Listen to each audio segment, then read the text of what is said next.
আমরা হচ্ছে এখন জৈব রসায়নের প্রথম অংশটা আমরা দেখব। জৈব রসায়ন চ্যাপ্টারটা যেহেতু অনেক বড়, এটাকে আমরা দুইটা খণ্ডে বিভক্ত করে নিয়েছি। তো প্রথম খণ্ডে হচ্ছে লেকচারগুলো আমরা এখন দেখব। লেকচার বলতে হচ্ছে ঢাকা বিশ্ববিদ্যালয়ে জৈব রসায়ন থেকে হচ্ছে যেসব কোশ্চেন আসে ওইসব কোশ্চেনগুলো হচ্ছে আমরা সলভ করব, এমসিকিউ এবং রিটেন দুইটাই। ওকে, দেখো আমরা হচ্ছে শুরু করি। তো কেমিস্ট্রি দ্বিতীয় পত্র আগের মতোই। ওকে, আমরা হচ্ছে একটা একটা করে শুরু করি। দেখো, প্রথমে হচ্ছে কয়েকটা হচ্ছে অ্যামোনিয়া জাতক কম্পাউন্ড দিছে, অ্যামিন। এখন এখানে প্রথম আছে অ্যামোনিয়া, পরে আছে হচ্ছে 1 ডিগ্রি অ্যামিন, পরে হচ্ছে 2 ডিগ্রি অ্যামিন। এই যৌগগুলোর মধ্যে হচ্ছে ক্ষারধর্মিতা ক্রম নির্ণয় করতে বলছে। এখন অ্যামিনের ক্ষারধর্মিতা ক্রম এটা কিন্তু আমরা জানি। কিভাবে আমরা জানি? কি 2 ডিগ্রি অ্যামিন সবচেয়ে বেশি ক্ষারধর্মী, তারপরে হচ্ছে 1 ডিগ্রি, তারপরে হচ্ছে 3 ডিগ্রি, তারপরে হচ্ছে অ্যামোনিয়া। তাহলে যেহেতু 3 ডিগ্রি অ্যামিন নাই, সো আমাদের এখানে ক্রমটা হবে, প্রথমে হবে 2 ডিগ্রি অ্যামিন, তারপরে হচ্ছে 1 ডিগ্রি অ্যামিন, তারপরে হচ্ছে অ্যামোনিয়া। আমরা কেন হচ্ছে 2 ডিগ্রি অ্যামিনকে বেশি ক্ষারধর্মী বলি? কারণ আমরা জানি কি যে অ্যামিনগুলো হচ্ছে ক্ষারধর্মিতা ডিপেন্ড করে তার সাথে যেসব অ্যালকাইল সাইড চেইনগুলো যুক্ত থাকে তার উপর, মানে সেগুলোর উপর মেইনলি বেসিক্যালি হচ্ছে তোমার নাইট্রোজেন মৌলের ইলেকট্রন ঘনত্বের উপর ডিপেন্ড করে যে হচ্ছে এই অ্যামিনটা কত বেশি ক্ষারধর্মী বা হচ্ছে কত কম ক্ষারধর্মী। যে নাইট্রোজেনের উপরে যত বেশি ইলেকট্রনের ঘনত্ব বাড়তে থাকবে তত তার ক্ষারধর্মিতা বৃদ্ধি পেতে থাকবে। আমরা জানি কি অ্যালকাইল গ্রুপগুলো হচ্ছে ইলেকট্রন ডোনার। তো যেহেতু এই অ্যালকাইল গ্রুপগুলো কি করে, ইলেকট্রন পুশ করে, অ্যামোনিয়াতে ইলেকট্রন পুশ করে হচ্ছে অ্যামোনিয়া ইলেকট্রন নাইট্রোজেনের মধ্যে ইলেকট্রন পুশ করে, এবং ইলেকট্রন পুশ করার ফলে হচ্ছে এই নাইট্রোজেন মৌলটা ইলেকট্রন ঘনত্ব বৃদ্ধি পায়, এবং ইলেকট্রন ঘনত্ব যত বেশি বৃদ্ধি পাবে তার ক্ষারধর্মিতা তত বেশি হবে। সো যেহেতু 2 ডিগ্রি অ্যামিনে দুইটা অ্যালকাইল গ্রুপ আছে, সো বেশি পরিমাণ হচ্ছে সে কি করতে পারবে, ইলেকট্রন পুশ করতে পারবে। 1 ডিগ্রি অ্যামিনে একটা আছে, একটু কম, আর অ্যামোনিয়াতে হচ্ছে কোনো অ্যালকাইল গ্রুপ নাই, সো তার ক্ষারধর্মিতা সবচেয়ে কম। কোন ক্ষারধর্মিতা কম হবে? 3 ডিগ্রি, 2 ডিগ্রি, তারপর হচ্ছে 1 ডিগ্রি, তারপরে হচ্ছে অ্যামোনিয়া। সো এখানে আমরা দেখি, তাহলে হচ্ছে অ্যান্সার হবে বি, 2 ডিগ্রি, তারপর হচ্ছে 1 ডিগ্রি, তারপর হচ্ছে অ্যামোনিয়া।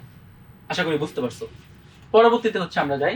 দেখো, এরপর একটা কোশ্চেন আসছে 23-24 সেশনে, যে হচ্ছে একটা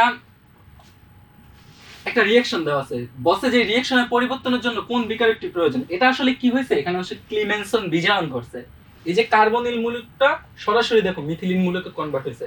আমরা জানি কি, ধরো একটা কার্বনিল মূলক সি ডাবল বন্ড ও, এই কার্বনিল মূলককে যদি তুমি সরাসরি মিথিলিন মূলকে কনভার্ট করতে যাও, ক্লিমেনসন বিজারণের মাধ্যমে করতে হবে, এবং সেই ক্ষেত্রে হচ্ছে প্রভাবক হিসেবে থাকবে জিঙ্ক অ্যামালগাম, জিঙ্ক মার্কারি, আর হচ্ছে হাইড্রোক্লোরিক অ্যাসিড। ওকে, এটার মাধ্যমে সে কি করে, এই কার্বনিল মূলকটাকে সরাসরি মিথিলিন মূলকে কনভার্ট করে দেয়, যে CH2 মূলকে হচ্ছে সে কনভার্টেড হয়ে যায়।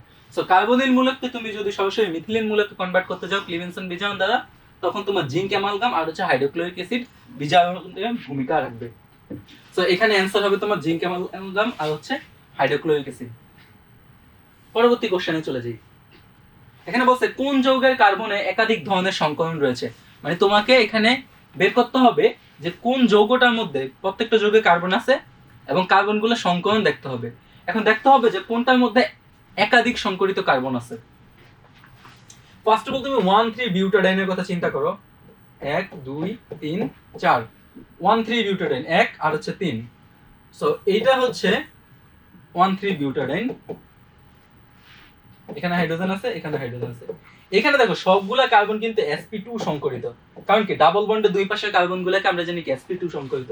তো এটাও হচ্ছে sp2 সংকরিত, এটাও sp2, এটাও sp2। তার মানে প্রত্যেকটা কার্বন শুধুমাত্র sp2 সংকরিত। আমাদের কোশ্চেন হচ্ছে একাধিক ধরনের সংকরণ থাকতে হবে, শুধু একটা সংকরণ থাকলে হবে না। তো আমার 1 নম্বর অপশনটা হবে না। 2 নম্বর আছে সাইক্লোহেক্সেন। সাইক্লোহেক্সেন হচ্ছে ডিরেক্ট এভাবে, এটা হচ্ছে সাইক্লোহেক্সেন। সো সাইক্লোহেক্সেনের মধ্যে কার্বনগুলো সবগুলো হচ্ছে sp3 সংকরিত। তুমি যদি হচ্ছে মানে হেক্সেনকে জাস্ট হচ্ছে সাইক্লিক আকারে করে দিছে এখানে যেভাবে।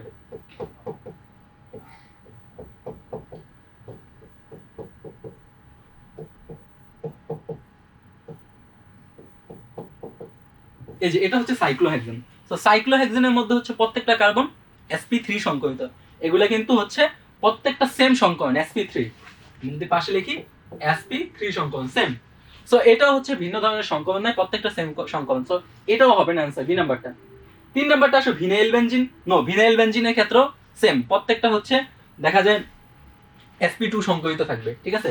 এবার যদি আমরা দেখি 1,2-বিউটাডাইইন, এটা সংকেতটা যদি দেখি, আচ্ছা এটা মুছে দেই আগে, এই যে এটা মুছে দিলাম।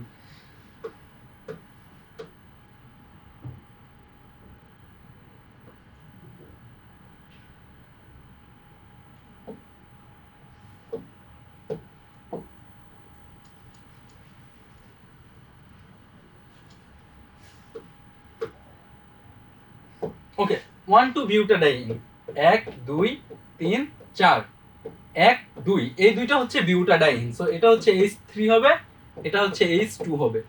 এখন দেখো, আর এখানে হচ্ছে একটা হাইড্রোজেন থাকবে। এখন দেখো এই কার্বনের সংকরণ কিন্তু হচ্ছে তোমার sp3, এই কার্বনের সংকরণ sp2, এই কার্বনের সংকরণ তাও sp2, এই কার্বনের সংকরণ তাও sp2। সো এই কার্বনগুলোর সংকরণ হচ্ছে sp2, বাট এটা হচ্ছে sp3। সো এখানে হচ্ছে sp3 সংকরিত এবং sp2 সংকরিত কার্বন রয়েছে। যেহেতু একই যৌগ হচ্ছে, কার্বনের সংকরণ দুইটা আলাদা আলাদা, সো আমাদের অ্যান্সার হচ্ছে এই ডি নাম্বারটা, যে একাধিক ধরনের সংকরণ শুধু রয়েছে 1,2-বিউটাডাইইনে। আশা করি বুঝতে পারছো। এবার আমরা পরবর্তী কোশ্চেনে চলে যাই, যে নিচের কোন কার্বোক্যাটায়নটি সবচেয়ে বেশি স্থিতিশীল। সো কার্বোক্যাটায়নের স্থিতিশীলতা ডিপেন্ড করে যে আসলে সে কত পরিমাণ ইলেকট্রন পাইতেছে।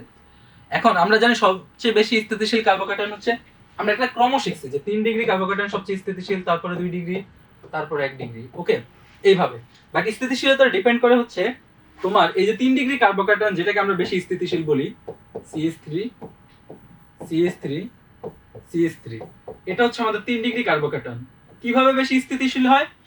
কারণ এই যে তোমার মিথাইল গ্রুপগুলো আছে সবগুলো ইলেকট্রন ডোনেট করে, এবং ডোনেট করার ফলে হচ্ছে তার ইলেকট্রন ঘনত্ব বাড়তে থাকে, পজিটিভিটি আস্তে আস্তে কমতে থাকে, তার মানে সে বেশি পরিমাণ স্টেবল হইতে থাকে। তো আমাদের হচ্ছে সবচেয়ে বেশি স্থিতিশীল কার্বোক্যাটায়ন হচ্ছে আমাদের এই যে এটা 3 ডিগ্রি কার্বোক্যাটায়নটা। আশা করি বুঝতে পারছো। পরবর্তী আমরা কোশ্চেনে চলে যাই, যে ইথাইল বেনজিনকে পটাশিয়াম পারম্যাঙ্গানেটের সাথে তাপ দেওয়া হয়, তবে নিচে কোনটি উৎপন্ন হয়? ইথাইল বেনজিনের সংকেত হচ্ছে তোমার এমন,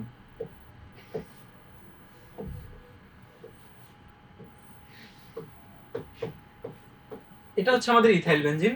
এইখানে যদি তুমি হচ্ছে পটাশিয়াম পারম্যাঙ্গানেট দিয়ে তাপ দাও, পটাশিয়াম পারম্যাঙ্গানেট একটা জারক, তার সাথে যদি তুমি তাপ দাও, তার মানে এটা ডাইরেক্টলি ইথাইল বেনজিন থেকে হচ্ছে তোমার বেনজোইক অ্যাসিডে কনভার্ট হয়ে যাবে।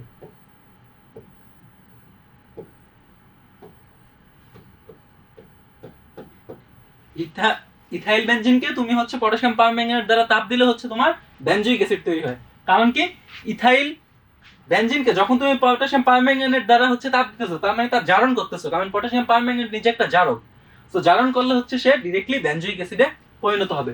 সো আমাদের অ্যান্সার হবে এই যে বি নাম্বারটা, ইথাইল বেনজিনকে হচ্ছে তুমি তাপ দিলেই হচ্ছে কি পটাশিয়াম পারম্যাঙ্গানেট সহযোগে তাহলে হচ্ছে বেনজোইক অ্যাসিড পাবা। পরবর্তী কোশ্চেন দেখো, এখানে হচ্ছে কার্বন পরমাণু সংকরায়ন, মানে কোন কোন ধরনের সংকরায়ন ঘটে। একটা কম্পাউন্ড দিছে, কম্পাউন্ড দিয়ে বলছে যে এটাতে কোন কোন সংকরণ ঘটে। আমরা কম্পাউন্ডটা যদি লিখি তাহলে এটা হবে এমন, CH2 double bond CH2, sorry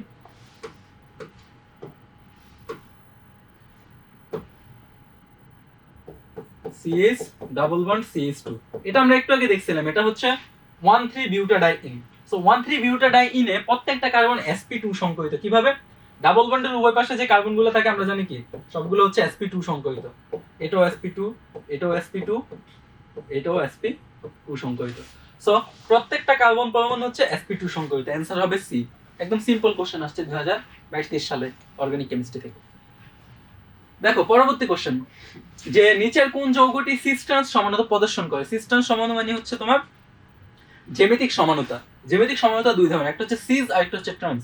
এখন সিস ট্রান্স সমানতা প্রদর্শনের ক্ষেত্রে শর্ত আছে কয়েকটা, যেমন এটা configuration A B double bond C A B এমন কনফিগারেশন হতে হবে, অথবা C double bond C A B আর হচ্ছে বিডি এমন একটা কনফিগারেশন হতে হবে। এখন আমরা দেখবো এই কনফিগারেশনের সাথে মিল আছে কোনটা। অবশ্যই ডাবল বন্ড থাকা লাগবে। সিস ট্রান্স আইসোমেরিজমের জন্য তোমার ডাবল বন্ড মাস্ট থাকতে হবে, ডাবল বন্ড অথবা সাইক্লিক আকারে থাকতে হবে, সাইক্লিক কম্পাউন্ড। এখন দেখো এইটার সাথে তোমার হচ্ছে শুধুমাত্র মিল পাওয়া যায় যে বি নাম্বারটা, কারণ বি নাম্বারটা কেমন, সি ডাবল বন্ড সি, এক পাশে হাইড্রোজেন আছে, এই পাশেও হাইড্রোজেন, এখানে ক্লোরিন, এখানে ক্লোরিন, এটা হচ্ছে সিজ, কারণ উভয় পাশে হচ্ছে সেম জিনিস আছে, যেমন ক্লোরিন ক্লোরিন, হাইড্রোজেন হাইড্রোজেন। আর এটা ট্রান্স হচ্ছে, এটা ট্রান্সটা হবে এমন, ট্রান্স মানে কি অ্যাক্রস সাইডে, সো হাইড্রোজেন দুইটা বোথ সাইডে থাকবে না, বা ক্লোরিন দুইটাও কি সেম সাইডে থাকতেছে না, বিপরীত পাশে থাকতেছে। এটা হচ্ছে সিস ট্রান্স আইসোমেরিজম প্রকাশ করে। সো আমাদের হচ্ছে অ্যানসার হচ্ছে এই যে বি নাম্বারটা। আশা করি বুঝতে পারছো। ওকে, আমরা হচ্ছে আমাদের পরবর্তী এমসিকিউতে চলে যাই। এখানে বলছে অনাদ্র অ্যালুমিনিয়াম ক্লোরাইডের উপস্থিতিতে বেনজিনের সাথে অ্যাসিটাইল ক্লোরাইডের বিক্রিয়া কোনটি উৎপন্ন হয়? অনাদ্র অ্যালুমিনিয়াম ক্লোরাইডের উপস্থিতিতে অ্যাসিটাইল ক্লোরাইডের সাথে তুমি বেনজিনের বিক্রিয়া করবা। আমি বিক্রিয়াটা লিখি।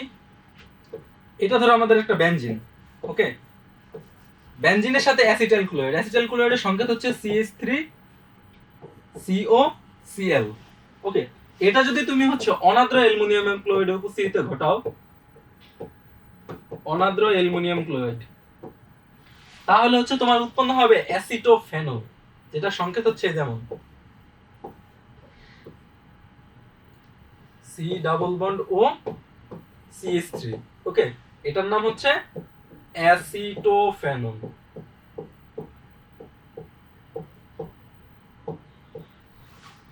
এটা হচ্ছে ফ্রিডেল ক্রাফট অ্যাসাইলেশন বিক্রিয়া আর কি, যে হচ্ছে বেনজিনের সাথে তুমি অ্যাসিটাইল ক্লোরাইডের বিক্রিয়া ঘটাবা এবং সেটা হচ্ছে অনাদ্র অ্যালুমিনিয়াম ক্লোরাইডের উপস্থিতিতে, তাহলে তুমি হচ্ছে অ্যাসিটাইল বেনজিন বা হচ্ছে অ্যাসিটোফেনন যেটা ওইটা পাবা। এটার নাম হচ্ছে অ্যাসিটাইল ক্লোরাইড। এটা আমি লিখে দিই তোমাদের।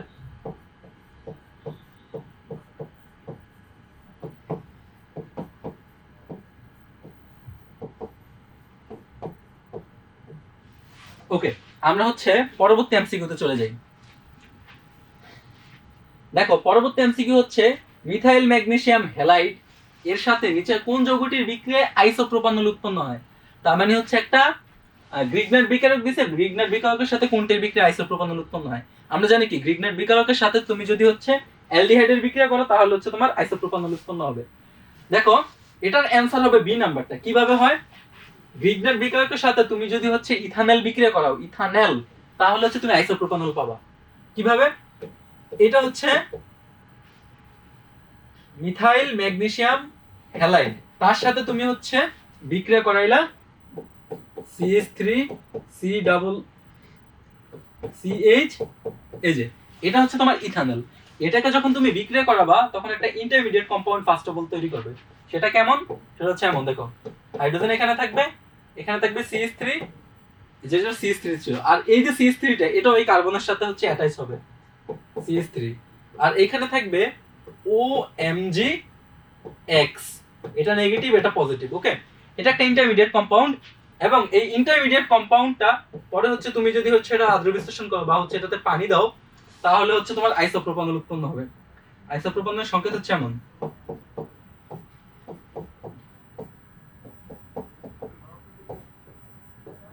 সো এটা হচ্ছে তোমার আইসোপ্রোপানল, আইসোপ্রোপানল।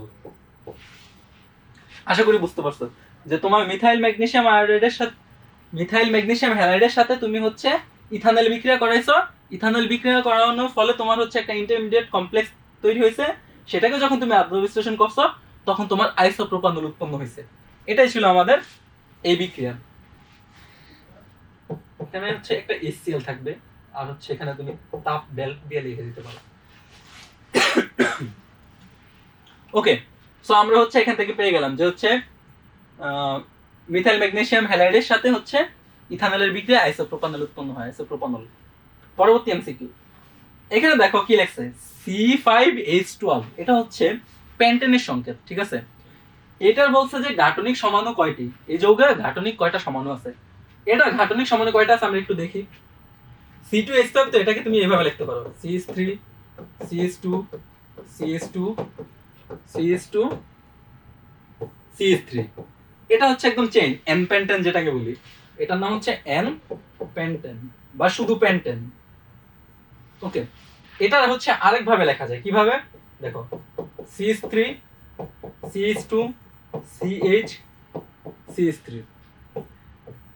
ওকে, বা হচ্ছে 2 মিথাইল বিউটানো লেখা যায়, বা এটার নাম হচ্ছে তুমি লিখতে পারো নিওপেন্টেন। আচ্ছা নরমাল যাবে যেটা আছে ইউপেক নাম 2 মিথাইল বিউটান লিখলাম, 2 মিথাইল বিউটান। এখানে দেখো কার্বন 5টা হাইড্রোজেন 10টা কিন্তু আছে, হাইড্রোজেন 12টা আছে।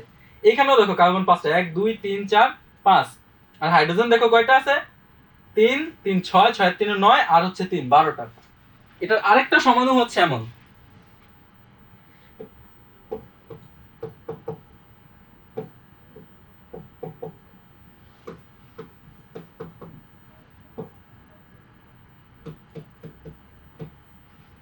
এই যে এটা হচ্ছে নিওপেন্টেন, বা এটার নাম হচ্ছে এভাবে বলতে পারো, ধরো 1 2 3 2 2 ডাইমিথাইল প্রোপেন লিখতে পারো, 2 2 ডাইমিথাইল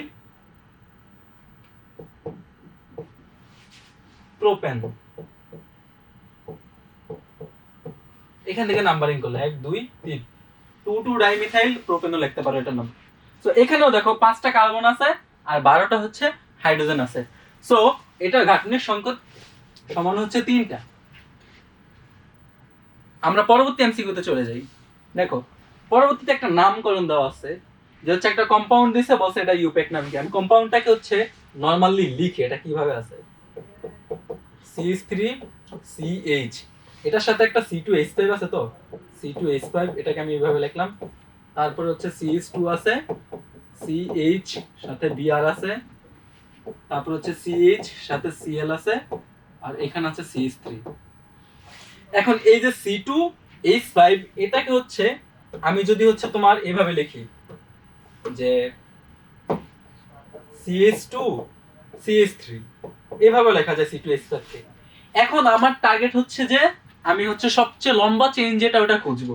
সবচেয়ে লম্বা চেইন কোনটা, দেখো 1 2 3 4 5 6 7, এই দিক থেকে এভাবে যদি যাই তাহলে হচ্ছে 7টা পাই, আর যদি সোজা যাই তাহলে হচ্ছে 1 2 3 4 5 6, সোজা গেলে হচ্ছে 6টা। বাট আমার সবচেয়ে লম্বা চেইন হিসেবে যাইতে হবে।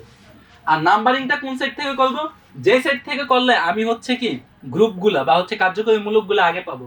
সো আমি এই দিক থেকে করি, একটু ডিফারেন্ট কালার দিয়ে করি।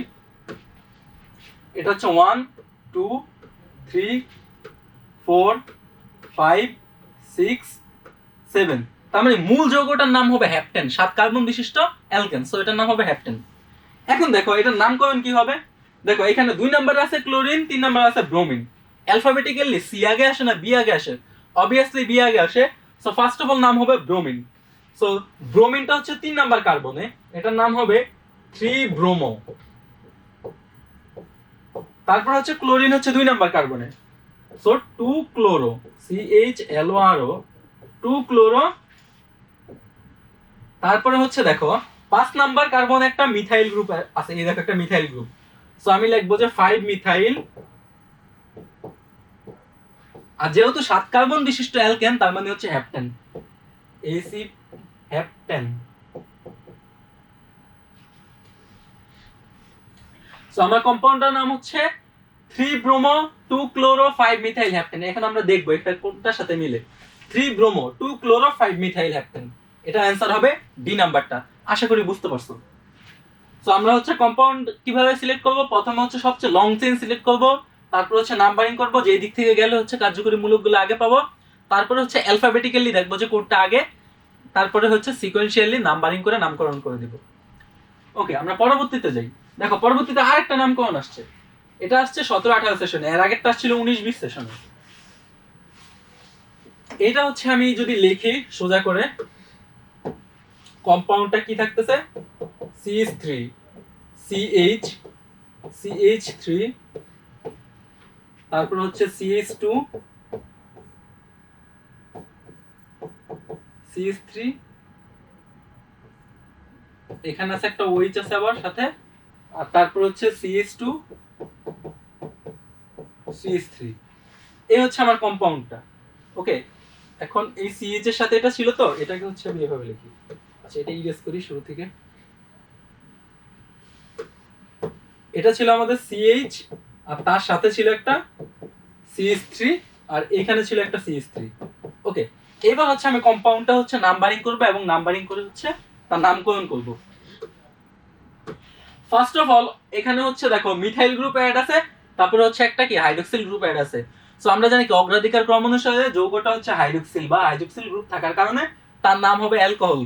ঠিক আছে, এখন দেখো আমি সবচেয়ে লং চেইন সিলেক্ট করব, এবং সিলেক্ট করার সময় হচ্ছে আমি কাউন্ট করব কোন দিক থেকে, কাউন্ট করবো এই দিক থেকে, কারণ এই দিক থেকে করলে তুমি হচ্ছে সবচেয়ে বেশি মানে সাইড চেইন পাবা এবং হচ্ছে মূলকটাও আগে পাবা। সো এটাকে তুমি 1 নাম্বার ধরো, এটা 2, এটা 3, এটা 4, 5, 6। সো যৌগটার নাম কি হবে দেখো, যৌগটার নাম হবে 3 আর হচ্ছে 5। 3 নাম্বার আর 5 নাম্বার দুইটা পজিশনে একটা করে মিথাইল গ্রুপ আছে। So 3,5 dimethyl, 3,5 dimethyl. আর কয়টা কার্বন দেখো তো, 6টা কার্বন যুক্ত যৌগ, তো 6টা কার্বন যুক্ত অ্যালকোহল, তার মানে হচ্ছে হেক্সানল। 3,5 ডাইমিথাইল হেক্স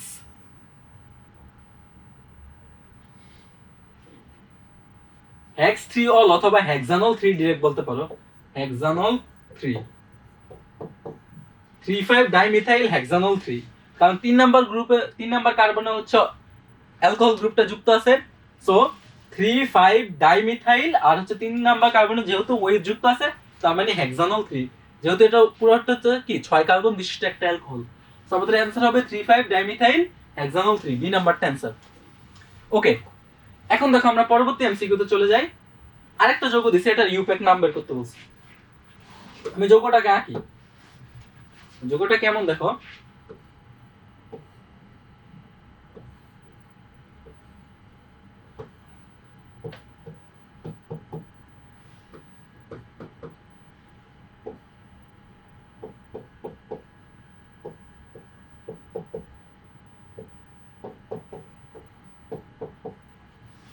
এখন এই যৌগটার নাম আমি কিভাবে সিলেক্ট করব? আমি এখানে নাম্বারিং করব, এই বেনজিন রিংটার মধ্যে আগে নাম্বারিং করব। এখন নাম্বারিং করার ক্ষেত্রে আমি ফার্স্ট অফ অল হচ্ছে যেই পজিশনে হচ্ছে লং চেইনটা অ্যাড আছে সেটাকে 1 নাম্বার ধরবো। তো এটা হবে আমার 1 নাম্বার। আমি যদি ডিফারেন্ট কালি দিয়ে দেখাই তোমাকে, এটা হবে 1, তারপর হচ্ছে 2, সরি এটা 2, এটা 3, এটা 4, এটা 5, এটা 6। এখন বলতে পারতো যে ভাই এদিক থেকে গুনতে পারতেন, না এদিক থেকে গুনবো না, কারণ এদিক থেকে গুনলে আমি হচ্ছে গ্রুপটা পাইতেছি কত, এই দিক থেকে গুনলে হচ্ছে 1, 2, 3, 4 নাম্বারে, আর এদিক থেকে গুনলে 1, 2, 3 নাম্বারে হচ্ছে আমি একটা গ্রুপ পাইতেছি। তো যে দিক থেকে গেলে আমি গ্রুপটা আগে পাবো ওই দিকটা হচ্ছে আমি আগে গুনবো। এবার হচ্ছে আমার নামকরণের পালা, যে এটার নাম আসলে কি কি হবে। দেখো নরমালি বেনজিনের সাথে একটা 4 কার্বন বিশিষ্ট রিং যুক্ত আছে, এটার নাম বিউটাইল বেনজিন, ঠিক আছে। এখন বিউটাইল বেনজিনের মধ্যে কয় নাম্বার কার্বনে আবার অন্যান্য গ্রুপগুলো অ্যাড আছে ওইগুলো আমি বের করব। দেখো 3 নাম্বার আর 4 নাম্বার কার্বনে কিন্তু দুইটা মিথাইল গ্রুপ যুক্ত আছে। সো এটার নাম হবে 3,4 ডাইমিথাইল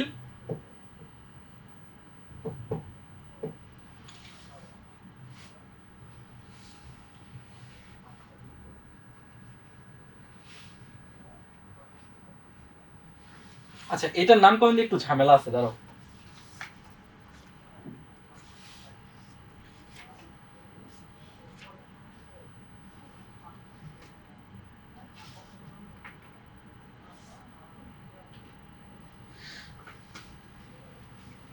আচ্ছা যেহেতু চাকরিক যৌগ, চাকরিক যৌগের ক্ষেত্রে রিউলটা একটু ভিন্ন। সেটা হচ্ছে ফার্স্ট অফ অল চক্রের নাম্বারটা কাউন্ট করতে হয়, যে কোন নাম্বারে হচ্ছে মেইনটা যুক্ত আছে। যেমন এই ক্ষেত্রে তোমার হচ্ছে 3,5 আগে লিখলে হবে না, এই ক্ষেত্রে লিখতে হবে 1 বিউটাইল, কারণ 1 নাম্বারে হচ্ছে কার্বনে হচ্ছে বিউটাইল গ্রুপটা অ্যাড আছে। 1 বিউটাইল 3,4 ডাইমিথাইল, আচ্ছা এটা বাংলায় লিখে ফেলছি আবার ইংলিশের মাঝখানে।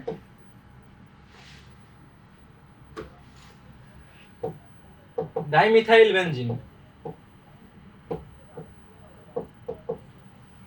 সো এটা হচ্ছে তোমার 4 নাম্বারটা হবে অ্যানসার, ডি নাম্বারটা। যে 1 নম্বরে হচ্ছে বিউটাইল গ্রুপ অ্যাড আছে, সো এটার নাম লিখতে হবে 1 বিউটাইল, তারপর হচ্ছে 3, 4, প্রত্যেকটা নাম্বার এবং প্রত্যেকটা গ্রুপ মেনশন করা লাগে। যেমন 1 নম্বরে হচ্ছে যেহেতু বিউটাইল গ্রুপ ছিল, সো 1 বিউটাইল।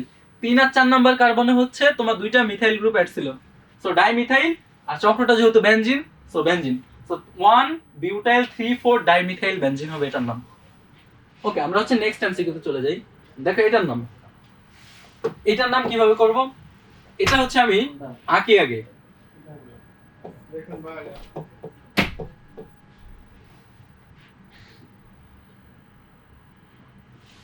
দেখো 1, 2, 3,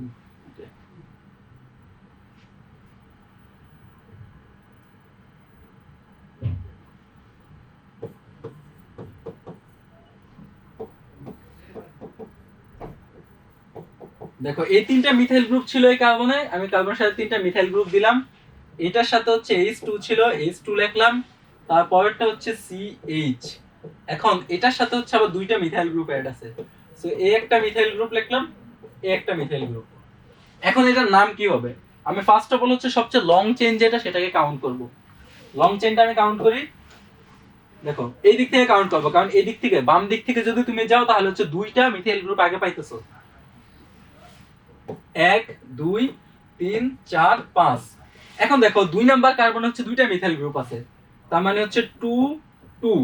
আবার 4 নাম্বার কার্বনে আরেকটা মিথাইল গ্রুপ আছে, সো 4 নাম্বার। সো 2 2 4, তিনটা মিথাইল যেহেতু আমি এটাকে লিখবো ট্রাইমিথাইল। ট্রাইমিথাইল।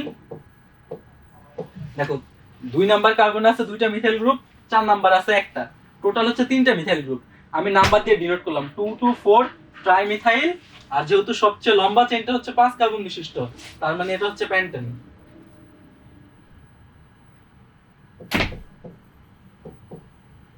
এখন দেখো এটার সাথে কোনটা মিলে, 2 2 4 ট্রাইমিথাইল পেন্টেন, এটা এক নাম্বারটা। 2 2 4 ট্রাইমিথাইল পেন্টেন এই যৌগটার নাম। সো আশা করি হচ্ছে জৈব যৌগের যে নামকরণ আসে ঢাকা বিশ্ববিদ্যালয়ে এটা হচ্ছে তোমরা দেখতে পাইলে। দেখো আরেকটা নামকরণ আসছে, এই নামকরণটা আমি একটু আগে তোমাদের করাইছি। দেখো 2012 সালে যে এমসিকিউটা আসছে, সেম এমসিকিউটা হচ্ছে 2019 সালে আবার আসছিল, মানে একদম সেম সেম। এটা জাস্ট আসছিল ইংলিশে, ওটা বাংলায় আসছে। এটার নাম কি হবে? 3 ব্রোমো 2 ক্লোরো 5 মিথাইল হ্যাপটেন হবে অ্যানসার। সেম এমসিকিউ, দেখো একদম রিপিটেটিভ। তোমরা হচ্ছে আবার যদি অন্য চ্যাপ্টারে করতে যাও তখনও দেখবা কি সেম এমসিকিউ ঢাকা বিশ্ববিদ্যালয়ে দুইবার রিপিট করে দিচ্ছে। সো প্রত্যেকটা এমসিকিউ হচ্ছে শিক্ষার গুরুত্ব আছে, এবং ঢাকা বিশ্ববিদ্যালয়ের কোশ্চেন ব্যাংকটা হচ্ছে তোমার ভালোভাবে সলভ করতে হবে যদি ঢাকা বিশ্ববিদ্যালয় হচ্ছে একটা ভালো স্কোর করতে চাও। পরবর্তী এমসিকিউতে আমরা চলে যাই, যে বলছে নিচের কোনটি জ্যামিতিক সমানতা প্রদর্শন করে। এখন জ্যামিতিক সমানতা প্রদর্শন করার জন্য আমরা যে শর্তটা আবার একটু তোমাদের রিকল করিয়ে দিই, যে 2 কার্বন থাকবে, এটা কনফিগারেশন এ বি, অথবা 2 carbon carbon double bond BD আর হচ্ছে এ বি, এমন একটা কনফিগারেশন থাকা লাগবে। ওকে, এখন দেখো এই কনফিগারেশনের সাথে মিলে তোমার শুধুমাত্র ডি নাম্বারটা, কারণ ডি নাম্বারটা কিভাবে আছে, রেড কালি দিয়ে যদি বা ব্ল্যাক কালি দিয়ে যদি দেখাই, কার্বন কার্বন ডাবল বন্ড, এখানে আছে CH3, এখানে আছে CH3, এখানে আছে হাইড্রোজেন, এখানেও তোমার হাইড্রোজেন আছে। এটা হচ্ছে সিস আইসোমার, কারণ একই পাশে হচ্ছে দুইটা মিথাইল গ্রুপ আছে। আর এটা ট্রান্স আইসোমার কোনটা?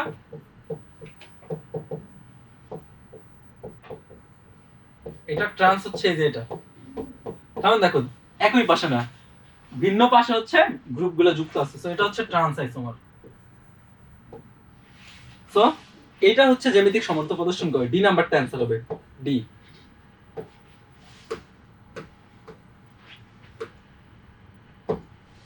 ডি নাম্বারটা হচ্ছে আমাদের অ্যানসার। আমরা পরের এমসিকিউতে চলে যাই। দেখো বলছে যে কোন যৌগটা অপটিক্যাল আইসোমার প্রদর্শন করে। এখন এখান থেকে তোমার দেখতে হবে অপটিক্যাল আইসোমারিজমের শর্তগুলা কি। অপটিক্যাল আইসোমারিজম হইতে হলে তার হচ্ছে একটা কাইরাল কার্বন থাকা লাগবে, এবং প্রত্যেকটা একটা গ্রুপ আরেকটার উপর সমাপাতিত হইতে পারবে না, এবং একে অপরের দর্পণ প্রতিবিম্ব হইতে পারবে। এখন তোমার এই কম্পাউন্ড গুলো থেকে বের করতে হবে যে কোনটাতে কাইরাল কার্বন আছে। আমি 4টা কম্পাউন্ডই লিখি। প্রথম কম্পাউন্ডে যদি লিখি, এটা হচ্ছে এমন CH, আর এখানে হচ্ছে NH2। এটা কাইরাল কম্পাউন্ড না, কারণ 4টা ভিন্ন কার্বন অ্যাড নেই, মানে 4টা ভিন্ন গ্রুপ এই কার্বনের সাথে অ্যাড নেই, দুইটা আবার হাইড্রোজেন সেম, সো এটা নট কাইরাল কার্বন, এটা বাদ। সেকেন্ডটাতে আসো। সেকেন্ড হচ্ছে কি কি আছে, CH আছে, নিচে ধরো আছে হচ্ছে CH3, এক পাশে লিখলাম আমি হাইড্রোজেন, আরেক পাশে লিখলাম OH। এই ক্ষেত্রে 4টা ভিন্ন কার্বন আছে, মানে 4টা ভিন্ন গ্রুপ আছে কার্বনের সাথে, একটা কার্বক্সিল গ্রুপ, একটা OH গ্রুপ, একটা CH3, একটা H গ্রুপ। সো এইটা কাইরাল কার্বন যুক্ত যৌগ। সো অ্যানসার হবে তোমার বি নাম্বারটা। ডি নাম্বারটাও হবে না, আর সি নাম্বারটা তো হচ্ছে হবেই না, কারণ সি নাম্বারটাতে আবার অন্য ধরনের ডাবল বন্ড আছে, বা হচ্ছে এটাতেও কোনো কাইরাল সেন্টার নাই। সো আমাদের অ্যানসার হবে বি নাম্বারটা। অপটিক্যাল আইসোমারিজম দেখায় শুধু বি নাম্বার যৌগটা। পরবর্তী এমসিকিউ, এখানে বলছে যে বিউটিন 2 যৌগটি কয়টি স্টিরিও আইসোমার সম্ভব। যৌগটা হচ্ছে এমন C double bond C, CH3, CH3, hydrogen, hydrogen, 1 2 3 4 এটা হচ্ছে বিউটিন 2, বিউটিন 2। এখন দুইটা গ্রুপ দেখো সেম সাইডে আছে, এই যে দুইটা গ্রুপ যে সেম সাইডে আছে তার মানে এটা হচ্ছে সিস বিউটিন 2। তুমি এই যৌগটারে আবার লিখতে পারো এইভাবে, কার্বন কার্বন ডাবল বন্ড দিলা, CH3 এই পাশে রাখলা, এই পাশে রাখলা, এখানে হাইড্রোজেন রাখলা, এখানে হাইড্রোজেন। দুইটা গ্রুপ ভিন্ন দিকে আছে, দেখো এই যে দুইটা গ্রুপ, এই দুইটা গ্রুপ কিন্তু ভিন্ন দিকে, তার মানে এটা হচ্ছে ট্রান্স বিউটিন 2, ট্রান্স বিউটিন 2।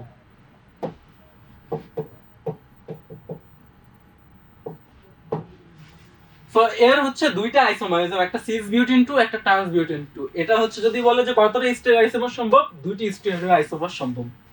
আমরা এটাও দেখলাম। এর পরবর্তী এমসিকিউ তে চলে যাই। আমরা এটা বুঝলাম, এর পরবর্তী এমসিকিউ যেটা ওইটাতে হচ্ছে আমরা এখন শিফট করব। এখন বলছে যে C4H10O যৌগটির জন্য সর্বোচ্চ কতটি ইথার সমাণু পাওয়া সম্ভব।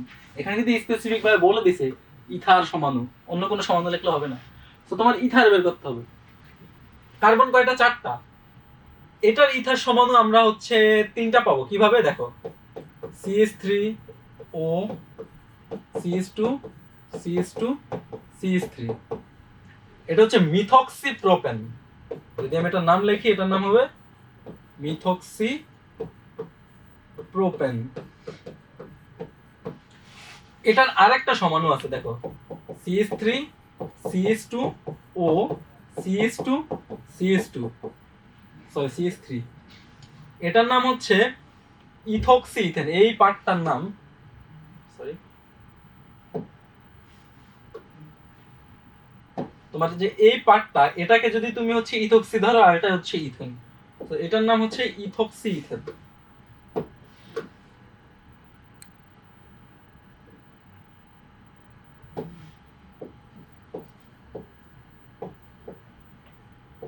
Ethoxy ethane. এটার আরেকটা সমাণু পাওয়া সম্ভব, যেটা আমি লিখি দেখো, এটা আরেকটা সমাণু এভাবে পাইতে পারো যে CH3 CH2O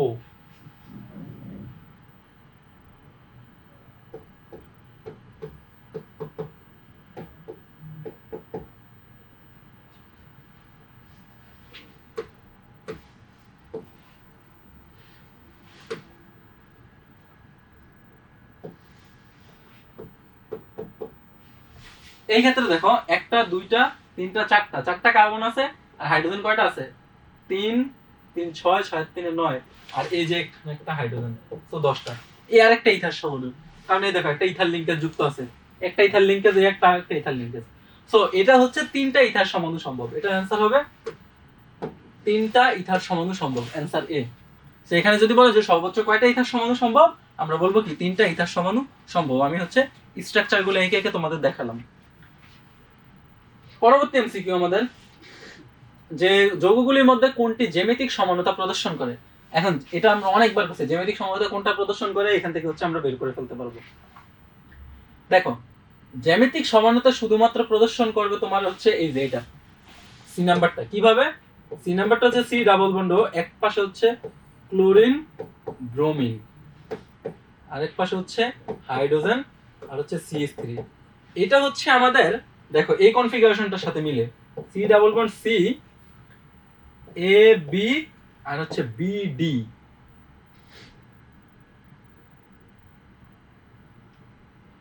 সরি সিডি একটা আছে যেটা, ওইটা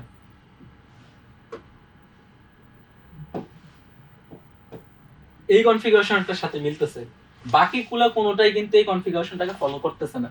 সো আমাদের হচ্ছে অ্যানসার হবে সি নাম্বারটা।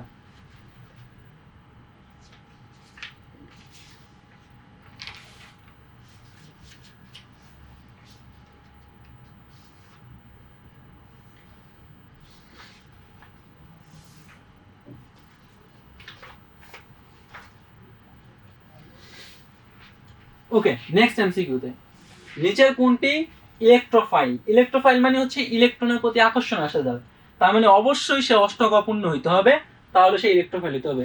এই সবগুলোর মধ্যে শুধুমাত্র ইলেকট্রোফাইল BF3, কারণ হচ্ছে এই BF3 যদি তুমি কনফিগারেশনটা দেখো, বোরন 3টা ফ্লোরিনের সাথে যুক্ত আছে, ফ্লোরিন ফ্লোরিন ফ্লোরিন।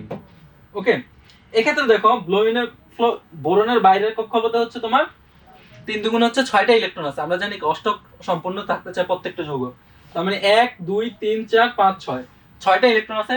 তার আরো 2টা ইলেকট্রনের প্রতি টেন্ডেন্সি আছে। যেহেতু সে 2টা ইলেকট্রন গ্রহণ করতে পারে, তার মানে কি তার হচ্ছে ইলেকট্রনের প্রতি ভালোবাসা আছে, তার মানে ইলেকট্রোফাইল। তো অষ্টক অপূর্ণ থাকায় BF3টা হচ্ছে ইলেকট্রোফাইল হিসেবে কাজ করতে পারে। ওকে, বুঝতে পারছো আশা করি। এরপরের এমসিকিউ। আচ্ছা, ফ্রি রেডিক্যালের ক্ষেত্রে বলছে কোনটি সত্য নয়। সত্য নয়, অবশ্যই মাথা রাখবো, সত্য নয়। Produced by the homolytic scission of হচ্ছে সিগমা বন্ড, তার মানে হচ্ছে সিগমা বন্ডের সুষম ভাঙনে সৃষ্টি হয়, এটা সত্য কথা। পরেরটা produced by the heterolytic scission of হচ্ছে সিগমা বন্ড, বলছে যে সমযোজী বন্ধনে সিগমা বন্ধনের কি বিষম ভাঙনে সৃষ্টি হয়। আসলে না, ফ্রি রেডিক্যাল হচ্ছে 3টা কন্ডিশন আছে। একটা হচ্ছে সমযোজী বন্ধনের সুষম, সমযোজী না, তোমাদের হচ্ছে যেহেতু সিগমা আছে, এটা সিগমা দিয়ে লিখি, সিগমা বন্ধনের সুষম ভাঙন, বন্ধনের সুষম ভাঙনে সৃষ্টি হয়, ভাঙনে সৃষ্টি হয়। তারপর হচ্ছে তারা খুবই আনস্টেবল, খুবই অস্থিতিশীল,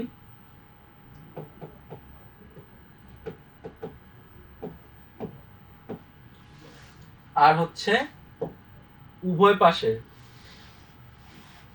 মানে ফ্রি রেডিক্যাল হচ্ছে যে 2টা ফ্রি রেডিক্যাল সৃষ্টি হয়, দুটির মধ্যেই হচ্ছে কি প্রোটন সংখ্যা এবং ইলেকট্রন সংখ্যা সমান, ইলেকট্রন সংখ্যা সমান থাকে।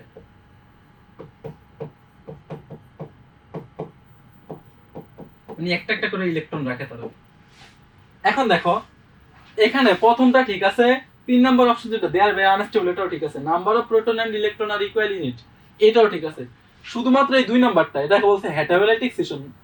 হেটারোলাইটিক হবে না, বিষম ভাঙনে ফ্রি রেডিক্যাল উৎপন্ন হয় না, বিষম ভাঙনে উৎপন্ন হয় কার্বোক্যাটায়ন কার্বনিয়ন। সুষম ভাঙনের ফলে শুধুমাত্র ফ্রি রেডিক্যাল উৎপন্ন হয়। তো এই 2 নাম্বারটা হচ্ছে সত্য নয়, বাকি সবগুলা সত্য। দেখো পরবর্তী এমসিকিউ আমাদের, যে কোন যৌগটিতে একের অধিক ধরনের সংকরিত কার্বন আছে। এটা খুবই সিম্পল। সাইক্লোহেক্সেনে হচ্ছে, আমি সাইক্লোহেক্সেন এর আগেও একবার আঁকছি, সাইক্লোহেক্সেনে সবগুলো হচ্ছে sp3 সংকরিত। বেনজিন, বেনজিন হচ্ছে প্রত্যেকটা কার্বন sp2 সংকরিত, কারণ কি তাদের একান্তরিত দ্বিবন্ধন আছে, সো প্রত্যেকটা sp2 সংকরিত। এন বিউটেন, তার মানে হচ্ছে যে CH3 CH2 CH2 CH3, প্রত্যেকটা কার্বন হচ্ছে sp3 সংকরিত। সো এটাও না। একাধিক সংকরিত আছে টলুইনে, টলুইনে যে বেনজিন রিং, যেটা এই বেনজিন রিং একটু পর্যন্ত হচ্ছে sp2 সংকরিত, বাট এই যে CH3 যে পার্টটা আছে, এই CH3 পার্টটা হচ্ছে sp3 সংকরিত। সো sp2 এবং sp3 দুইটাই সংকরিত যেহেতু পার্ট আছে, তার মানে হচ্ছে টলুইন হচ্ছে একাধিক ধরনের সংকলন ক্যারি করে। সো আমাদের অ্যানসার হবে টলুইন। পরবর্তী হচ্ছে কোশ্চেনে যাই, যে মুক্ত শিকল কাঠামোতে গ্লুকোজের অণুতে কতটি সেকেন্ডারি অ্যালকোহলীয় গ্রুপ আছে। এটা একটু টাফ কোশ্চেন দিয়ে দিছি, বুঝছো। তোমার গ্লুকোজের স্ট্রাকচার যদি তোমার মনে না থাকে, এটা হচ্ছে আঁকতে পারবো না। কিভাবে? গ্লুকোজে আমরা জানি কি 6টা কার্বন থাকে। গ্লুকোজের স্ট্রাকচার যদি তুমি দেখো 1 1 2 3 4 5, এই যে 6, এটা হচ্ছে গ্লুকোজের হচ্ছে লম্বা চেইন যদি আঁকো। এবার এটার স্ট্রাকচার হচ্ছে এমন,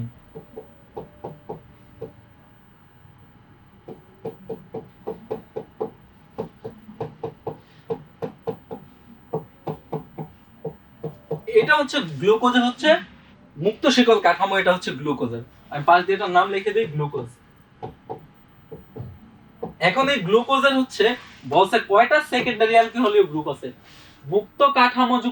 মুক্ত শিকল কাঠামোযুক্ত গ্লুকোজ অণুতে কয়টি সেকেন্ডারি অ্যালকোহলীয় গ্রুপ আছে, এটা বুঝতে হলে তোমার যে সেকেন্ডারি অ্যালকোহল গ্রুপ দেখো, 1টা 2টা 3টা 4টা, এগুলো হচ্ছে কি সেকেন্ডারি অ্যালকোহলীয় গ্রুপ। এটা কিন্তু সেকেন্ডারি না, এটা প্রাইমারি। সো 4টা হচ্ছে তোমার সেকেন্ডারি অ্যালকোহলীয় গ্রুপ আছে গ্লুকোজের মুক্ত শিকল কাঠামোতে। আশা করি বুঝতে পারছো যে গ্লুকোজের হচ্ছে সেকেন্ডারি যে কাঠামোটা আছে, এটার মধ্যে হচ্ছে 4টা হচ্ছে অ্যালকোহলীয় গ্রুপ যুক্ত আছে। আমরা হচ্ছে পরবর্তী এমসিকিউতে চলে যাই। এখানে বলছে যে এই যৌগটাতে যথাক্রমে সিগমা এবং পাই বন্ধনের সংখ্যা নির্ণয় করো।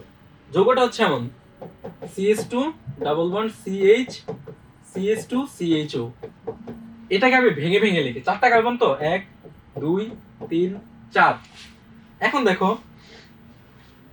এটা লাস্টে হচ্ছে এইভাবে লেখো,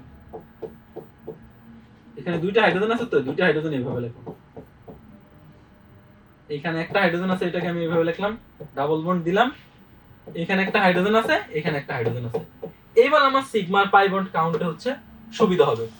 দেখো সিগমা বন্ড কয়টা? একটা, এটাও সিগমা বন্ড, এটা সিগমা বন্ড।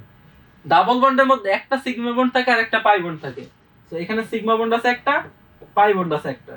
একক বন্ধন সবগুলো হচ্ছে সিগমা বন্ধন। এটা সিগমা বন্ধন, এটা সিগমা বন্ধন, এটা সিগমা বন্ধন, এটা সিগমা, এটাও সিগমা। এখানে একটা সিগমা, একটা পাই, এখানে একটা সিগমা। এবার আলটিমেটলি তুমি সিগমা বন্ড কাউন্ট করো কয়টা? একটা, দুইটা, তিনটা, চারটা, পাঁচটা, ছয়টা, সাতটা, আটটা, নয়টা, 10টা। সো সিগমা বন্ধনের সংখ্যা হচ্ছে 10টা, আর পাই বন্ধন হচ্ছে একটা, দুইটা। পাই বন্ধনের সংখ্যা হচ্ছে 2টা। সো অ্যানসার হচ্ছে সিগমা বন্ড হচ্ছে 10টা আর পাই বন্ড হচ্ছে 2টা। আশা করি বুঝতে পারছো। এই স্ট্রাকচার দেখলে তুমি হচ্ছে খুব সহজে বের করতে পারবা। সিগমা বন্ড এবং পাই বন্ডের সংখ্যা যদি বের করতে বলে, তখন তুমি সাথে সাথে আগে স্ট্রাকচারটা হচ্ছে এভাবে ভেঙে ভেঙে এঁকে নিবা, না হলে হচ্ছে ভুল করার সম্ভাবনা থাকবে। ওকে, নেক্সট এমসিকিউ। প্রোপাইনে সিগমা বন্ধন এবং পাই বন্ধনের সংখ্যা নির্ণয় করো। প্রোপাইন, প্রোপাইন মানে হচ্ছে দেখো 3 কার্বন যুক্ত অ্যালকাইন। সো এটাকে হচ্ছে, এই হচ্ছে তোমার প্রোপাইনের সংকেত।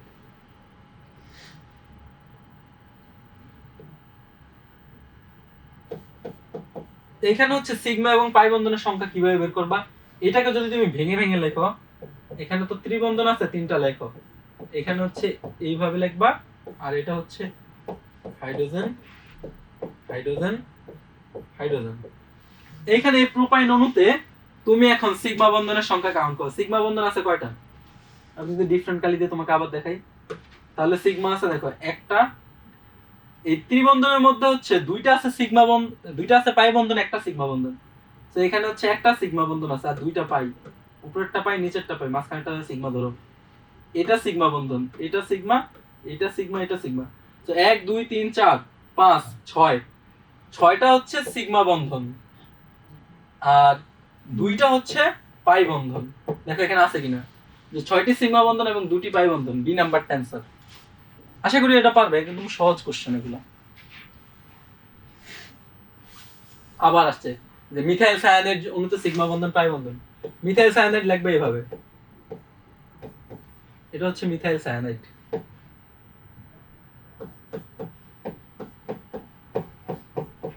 এখানে সিগমা বন্ধন কয়টা, পাই বন্ধন কয়টা?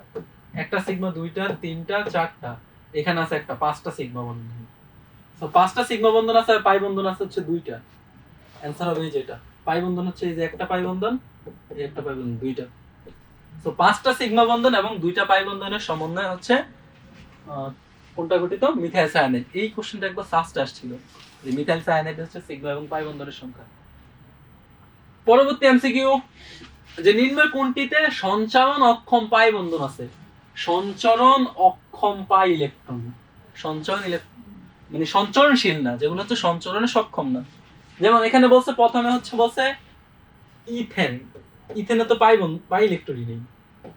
ইথেনের সংকেত হচ্ছে এই যে এটা, এখানে তো পাই ইলেকট্রনই নেই। এটা সঞ্চরণ আর অসঞ্চরণ কি লিখবা? তারপর আছে বেনজিন। বেনজিনের যে হচ্ছে পাই ইলেকট্রন গুলো আছে, এগুলো কিন্তু সঞ্চরণশীল, মানে ঘুরতে থাকে অলওয়েজ। এই যে আমরা বেনজিনকে হচ্ছে এই যে গোল্লা দিয়ে লিখি না, ভিতরে একটা হচ্ছে এমনি গোল দিয়ে রাখি, তার মানে এগুলো কি সঞ্চরণশীল অবস্থায় আছে, এটা বুঝাইতেছে। পরেরটা দেখো কি আছে, পরেরটা আছে প্রোপেন। প্রোপেন তো হচ্ছে CH3 CH2 CH3। এখানে তো পাই বন্ধনই নেই, মানে পাই ইলেকট্রনই নেই। এটা হচ্ছে সঞ্চরণশীল আর সঞ্চরণ অক্ষম, কোনো কথাই আসবে না, কারণ এটাতে পাই ইলেকট্রন নেই।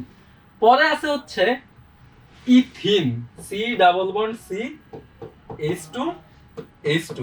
এইখানে যে ডাবল বন্ড গুলো আছে, এখানে হচ্ছে পাই ইলেকট্রন আছে, কারণ পাই বন্ধনের মধ্যে যে ইলেকট্রন, এগুলোকে বলি আমরা পাই ইলেকট্রন। বাট এই পাই ইলেকট্রন গুলো কোনো ঘুরতে পারতেছে না, এগুলো হচ্ছে সঞ্চরণ অক্ষম, মানে এগুলো হচ্ছে সঞ্চরণশীল হইতে পারবে না। এগুলো যা আছে স্ট্যাটিক এভাবেই আছে। তো সঞ্চালন অক্ষম পাই ইলেকট্রন আছে হচ্ছে তোমার ইথিনে। আশা করি বুঝতে পারছেন স্যারটা। আমরা হচ্ছে আমাদের পরবর্তী এমসিকিউতে চলে যাই। বলছে কোন অ্যাসিডটি সবচেয়ে বেশি তীব্র। এখানে 4টা অ্যাসিড আছে। কি কি অ্যাসিড? CH3, CH2, COOH, এই একটা অ্যাসিড। আচ্ছা, অ্যাসিডটাকে একটু ভেঙে লিখি। C ডাবল বন্ড ও OH, এটা হচ্ছে 1 নাম্বারটা। 2 নাম্বারে আছে কোনটা? 2 নাম্বারে আছে যে এটা, সরি এটাকে লিখতে পারো CH2, C ডাবল বন্ড ও OH। এখানে আবার একটা ক্লোরিন যুক্ত আছে তার সাথে। সি নাম্বারটাতে আছে এমন একটা কার্বন আছে, এখানে একটা হাইড্রোজেন আছে, আবার 2টা ক্লোরিন যুক্ত আছে।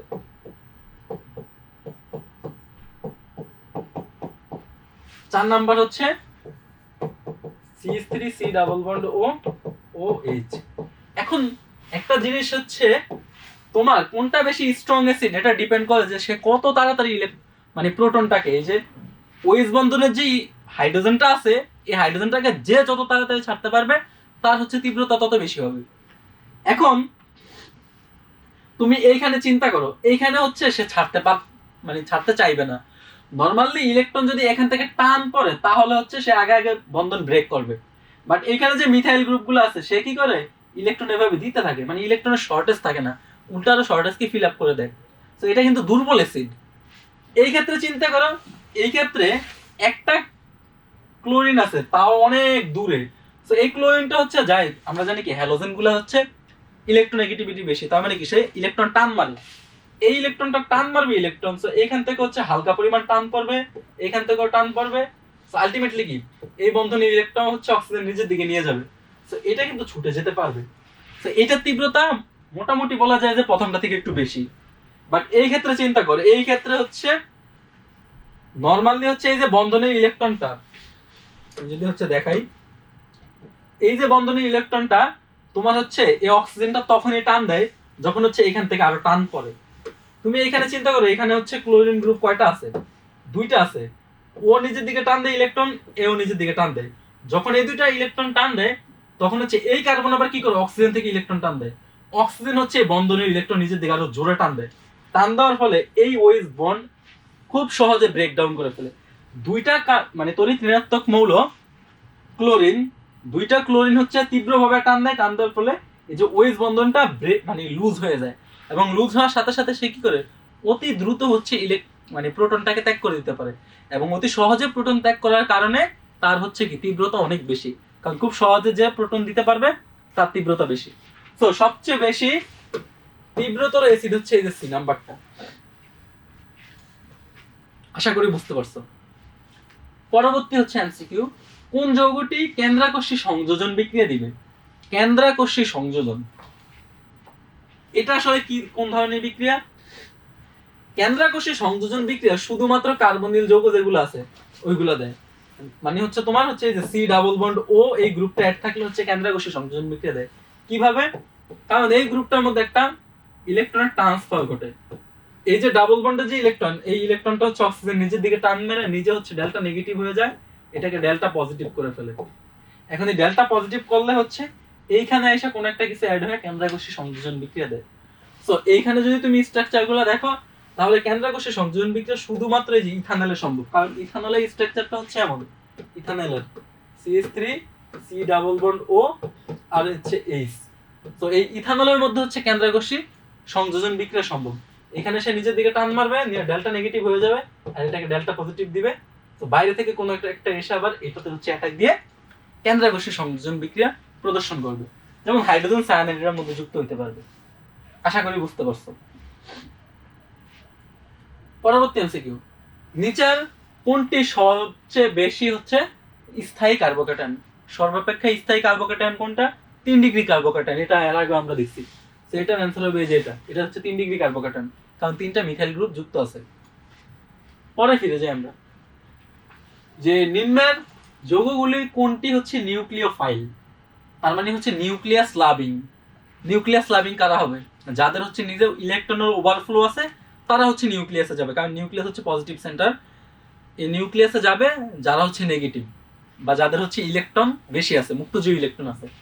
এখানে দেখো তো অ্যামোনিয়াতে মুক্ত যে ইলেকট্রন আছে নাই, অ্যালুমিনিয়াম ক্লোরাইড তার ইলেকট্রন তো নাই, আরো কম আছে, তার মানে সে ডেফিসিয়েন্ট ইলেকট্রনে, সে হচ্ছে কখনোই নিউক্লিওফাইল না, সে হচ্ছে ইলেকট্রোফাইল। তারপর হচ্ছে কার্বোক্যাটায়ন যেটা আছে, এই যে মিথাইলিন কার্বোক্যাটায়ন যেটা আছে, এটাও কি নিউক্লিওফাইল না, নিউক্লিওফাইল হচ্ছে শুধুমাত্র ওয়াটার। কারণ ওয়াটারের স্ট্রাকচার যদি তুমি এভাবে দেখো, দেখবা ওয়াটারের মধ্যে হচ্ছে দুই জোড়া মুক্তজ ইলেকট্রন আছে, সেই মুক্তজ ইলেকট্রন দিয়ে সে কি করে কেন্দ্রের মধ্যে ঝাঁপিয়ে পড়ে।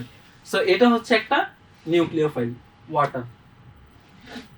পরের এমসিকিউ, যে সবচেয়ে স্থিতিশীল কার্বোক্যাটায়ন, মানে এটা কতবার আসছে একই কোশ্চেন, দেখো 15-16তে আসছে, 12-13তে আসছে, এর আগেও একবার আসছে। সো এটা হবে 3 ডিগ্রি কার্বোক্যাটায়ন, মানে খুবই রিপিটেটিভ কোশ্চেন হইতেছে। দেখো বেনজিন বলয় সক্রিয়কারী যৌগ কোনটা, এটা 20 21 সালে আসছে। বেনজিন বলয় সক্রিয়কারী মানে হচ্ছে সে বেনজিন বলয় হচ্ছে ইলেকট্রন প্রদান করবে। বেনজিন বলয় সক্রিয়কারী গ্রুপ কিভাবে চিনবা, এখানে হবে অ্যামোনিয়া NH2, এই যে এটা সি নাম্বারটা, কিভাবে এই নাইট্রোজেনের ইলেকট্রন আসক্তি হাইড্রোজেন থেকে বেশি, হাইড্রোজেন থেকে ইলেকট্রন নিয়ে সে কি করবে, এই ধরো এটা একটা বেনজিন বলয়, আমি সাইডে আঁকে দিই তোমাদের, এই বেনজিন বলয় হচ্ছে সে হচ্ছে ইলেকট্রন দিয়ে দিবে, যে হ্যাঁ এই বেনজিন বলয় সে ইলেকট্রন পুশ করতেছে, যেহেতু বেনজিন বলয় ইলেকট্রন দিবে তার মানে হচ্ছে সে বেনজিন বলয় সক্রিয়কারী। আর বাকি যেগুলো আছে যেমন CHO group, Nitro group, SOS, এগুলো সবগুলো হচ্ছে কি বেনজিন বলয় নিষ্ক্রিয়কারী, কারণ তারা বেনজিন বলয় থেকে ইলেকট্রন উইথড্র করে ফেলে। তুমি সক্রিয়কারী নিষ্ক্রিয়কারী বুঝবা কিভাবে, সাথে যেটা যুক্ত থাকবে, ধর কার্বনের সাথে হাইড্রোজেন যুক্ত আছে, কার ইলেকট্রোনেগেটিভিটি বেশি, যদি দেখো যে পাশেরটা ইলেকট্রোনেগেটিভিটি হচ্ছে কম, তার মানে CHO গ্রুপটা হচ্ছে এমন, এইভাবে তোমরা আবার এটাতে কনফিউজ হয়ে যাবা, এটা হচ্ছে এইভাবে, এখানে অক্সিজেনের ইলেকট্রোনেগেটিভিটি বেশি, সো ইলেকট্রন সে টান মারবে, এখানে বেনজিন বলয় থাকলে সে আরো বেনজিন বলয় থেকে ইলেকট্রন টেন নিয়ে যাবে, বেনজিন বলয় যে ইলেকট্রন থাকবে এটাকে হচ্ছে সে এইভাবে টান মারা শুরু করবে, সেই দিক থেকে আলটিমেটলি চলে যাবে। নাইট্রো গ্রুপও সেম অবস্থা, কারণ নাইট্রোটা হচ্ছে আমরা লিখি এইভাবে N ডাবল বন্ড O, এইভাবে। তো এটা হচ্ছে বেনজিন বলয় যুক্ত থাকলে বেনজিন বলয় থেকে হচ্ছে ইলেকট্রন টান দিয়ে হচ্ছে নিজের দিকে নিয়ে যায়। তারপরে হচ্ছে SO3H, সেম কাজ করে, অক্সিজেনের ইলেকট্রোনেগেটিভিটি বেশি, সে টান মেরে হচ্ছে ইলেকট্রন নিয়ে যায়। সো এই তিনটা হচ্ছে নিষ্ক্রিয়কারীমূলক, আর যেটা হচ্ছে NH2 গ্রুপ আছে অ্যামিন গ্রুপ, সেটা হচ্ছে সক্রিয়কারী গ্রুপ। আশা করি বুঝতে পারছো। পরবর্তী, যে প্রতিস্থাপন বিক্রিয়ায় কোন কার্যকরী মূলকটি অর্থপ্যারা নির্দেশ করে, অর্থপ্যারা নির্দেশ করে মানে হচ্ছে বেনজিন বলয় সক্রিয়কারী। এখানে দেখো কোনটা অর্থপ্যারা নির্দেশ করতে পারে, শুধুমাত্র এই যে মিথাইল গ্রুপ যেটা আছে সেটা অর্থপ্যারা নির্দেশ করে। অর্থপ্যারা মানে হচ্ছে ধরো মিথাইল গ্রুপটা যখন এইভাবে যুক্ত থাকে,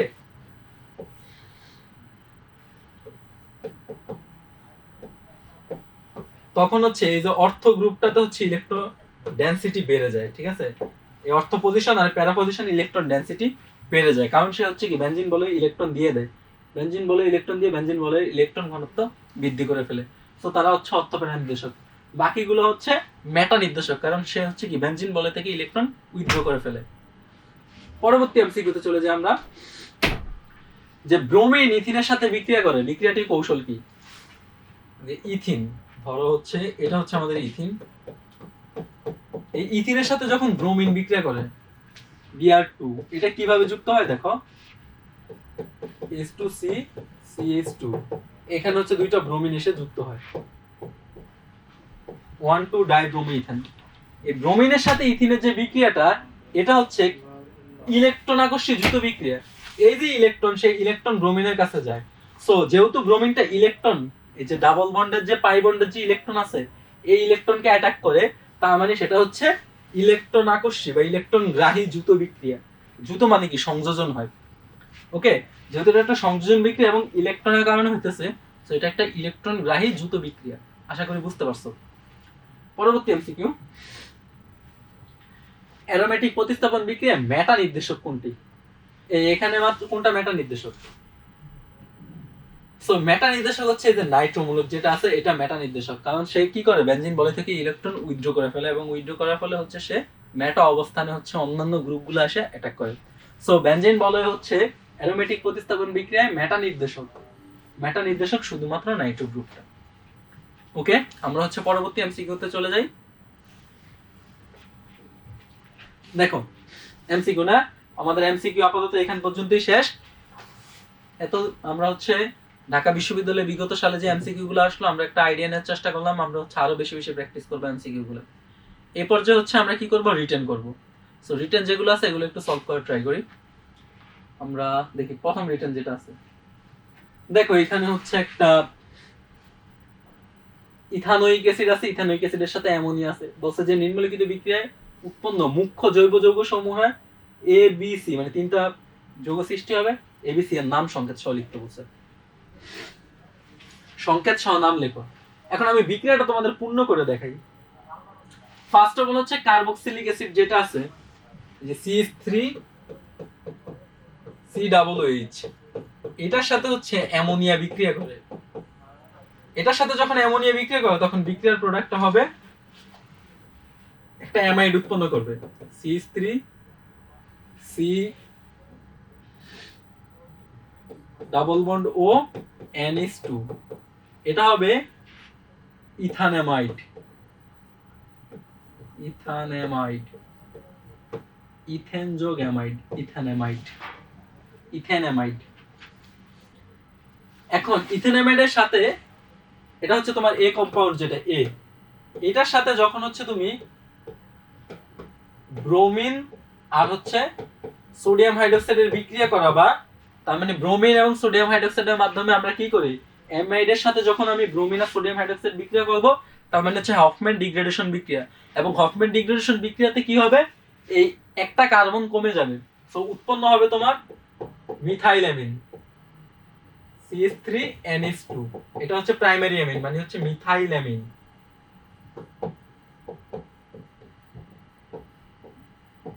এখন এই যে মিথাইলামিন উৎপন্ন হলো, এই মিথাইলামিনের সাথে আবার কি করছি আমি, ও এটার নাম হচ্ছে বি, সো বি হচ্ছে আমাদের মিথাইলামিন। এখন এই মিথাইলামিনের সাথে হচ্ছে আমি আবার যুক্ত করলাম ক্লোরোফর্ম CHCl3, তার সাথে হচ্ছে পটাশিয়াম হাইড্রোক্সাইড, অ্যালকোহলিক।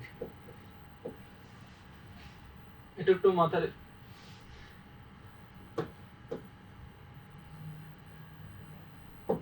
এটা হচ্ছে alcoholic AlC।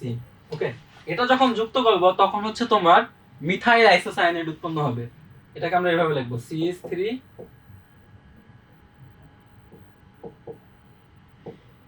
and methyl isocyanide উৎপন্ন হবে। সো এটার নাম হচ্ছে মিথাইল আইসোসায়ানাইড।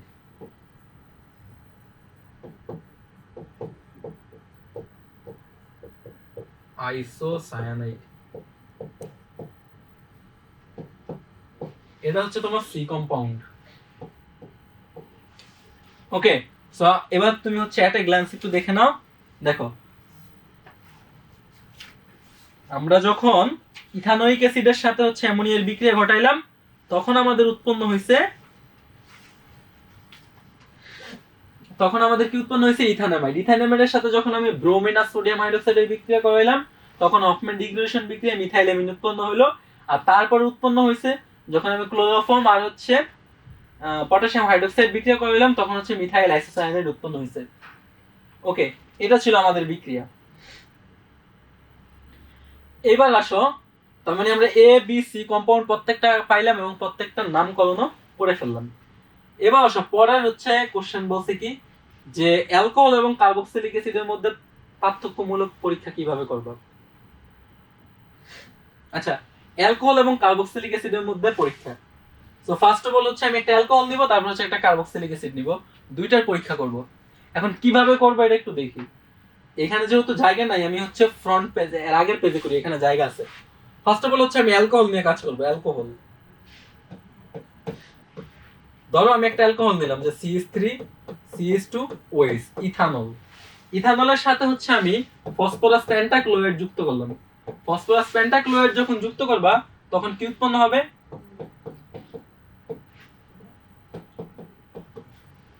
ইথাইল ক্লোরাইড উৎপন্ন হবে, সাথে হচ্ছে POCl3 উৎপন্ন হবে, আর সাথে হচ্ছে HCl উৎপন্ন হবে। ওকে, এই যে HCl উৎপন্ন হইলো, HCl অবশ্যই গ্যাস হিসাবে উৎপন্ন হবে।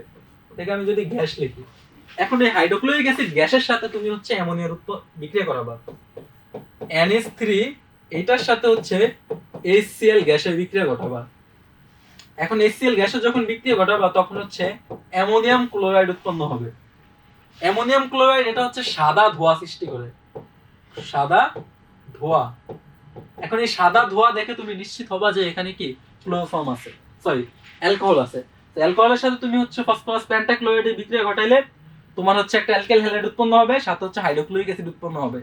হাইড্রোক্লোরিক অ্যাসিডকে তুমি হচ্ছে অ্যামোনিয়া বাষ্প, এটাও গ্যাস থাকবে, অ্যামোনিয়া বাষ্পের কাছে রাখবা, তাহলে দেখবা তোমার কি অ্যামোনিয়াম ক্লোরাইডের সাদা ধোঁয়া উৎপন্ন হয়েছে। তো এই সাদা ধোঁয়া দেখে তুমি এখানে শিওর হবা যে এখানে কি হয়েছে, যে এখানে অবশ্যই তোমার অ্যালকোহল ছিল। অ্যালকোহলের শনাক্তকরণ শেষ। এবার আসে যে পরবর্তী ছিল যে কি কার্বক্সিলিক অ্যাসিড কিভাবে পার্থক্য করবা। তো আমি লিখলাম কার্বক্সিলিক অ্যাসিড, কার্বক্সিলিক অ্যাসিড। ধরো আমি একটা কার্বক্সিলিক অ্যাসিড নিলাম যে CH3COOH, এটার সাথে হচ্ছে আমি NaHCO3 সোডিয়াম বাইকার্বনেটের বিক্রিয়া ঘটাবো। বিক্রিয়া করলে তোমার হচ্ছে কি উৎপন্ন হবে, সোডিয়াম কার্বক্সিলেট উৎপন্ন হবে।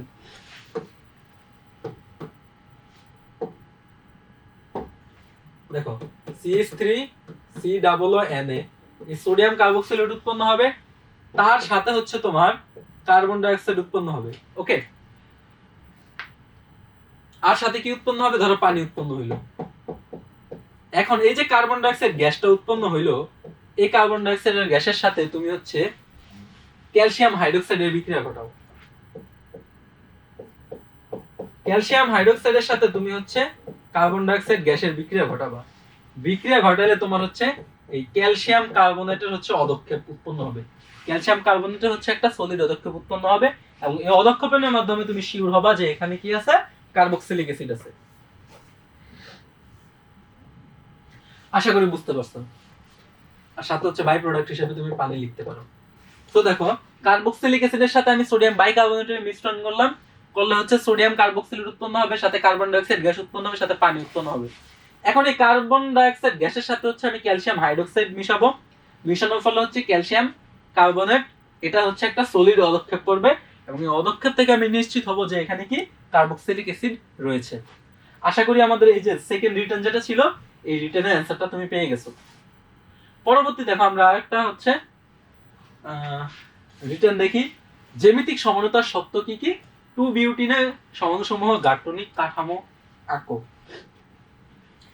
ফার্স্ট অফ অল জ্যামিতিক সমানতার শর্ত,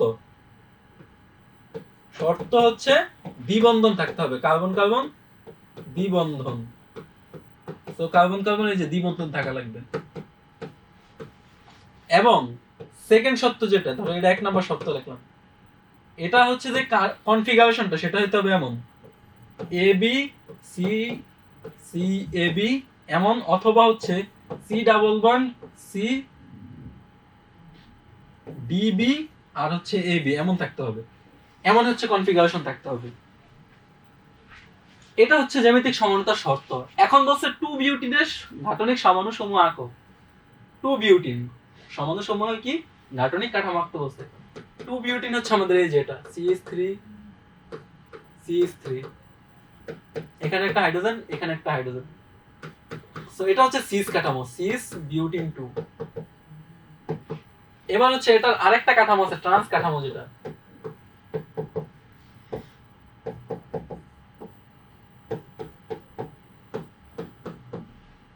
ট্রান্স বিউটিন 2। এটা হচ্ছে ট্রান্স কাঠামো। সো আমি দুইটা কাঠামোই লিখলাম, সিস বিউটিন 2 লিখলাম, ট্রান্স বিউটিন 2 লিখলাম, এবং জ্যামিতিক সমানতার যে শর্ত ছিল শর্তগুলো লিখলাম। এটা দেখো আমাদের 22-23 সালে আসছিল। এবার দেখো বলছে যে আন্তঃআণবিক এবং অন্তঃআণবিক হাইড্রোজেন বন্ধনের উদাহরণ লেখো। এটা খুবই সহজ, একটা উদাহরণ দিয়ে বোঝা যায়। তুমি ধরো নাইট্রোফেনলের কথা চিন্তা করো।